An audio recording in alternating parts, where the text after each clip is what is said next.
அநேக நாட்களாய் காரியங்கள் நடக்கவே இல்லை என்று சொல்லி போராடி போராடி நீ அங்கலாய்த்து சில காரியங்கள் நடக்கவே நடக்காதா என்று சொல்லி ஏக்கத்தோடு கூட நீ கடந்து வந்து கொண்டே இருக்கலாம். ஆனால் இந்த நாளில் நீ கேட்கும் போது கர்த்தர் சொல்றாரு, உனக்கு முன்பாக எதிர்த்து நிற்கிற எந்த ஒரு சக்திக்கும் அதிகாரம் இல்லை. அதை மேற்கொள்கிற ஒரு ஆவியை உனக்கிட்ட கொடுத்திருக்கிறேன். அதை ஜெயிக்கிற கிருபை உனக்குள்ள வச்சிருக்கிறேன்.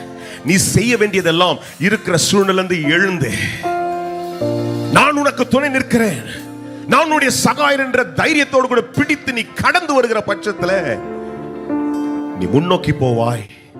எதை அடைய வேண்டுமோ, எந்த ஆசீர்வாதத்தை, எந்த முன்னேற்றத்தை, எந்த பயனை, எந்த அபிஷேகத்தினால நீ நிரப்பப்பட்டு அடுத்த கட்டத்துக்கு போக வேண்டியமோ அதற்குள்ள கர்த்தர் உன்னை கொண்டு வந்து சேர்க்க முடியும். பயப்படாத, எழுந்திரு, உன் காரியத்தை பிடித்துக்கொள். கர்த்தர் பெரிய காரியத்தை உனக்காய் செய்வார். அல்லேலூயா.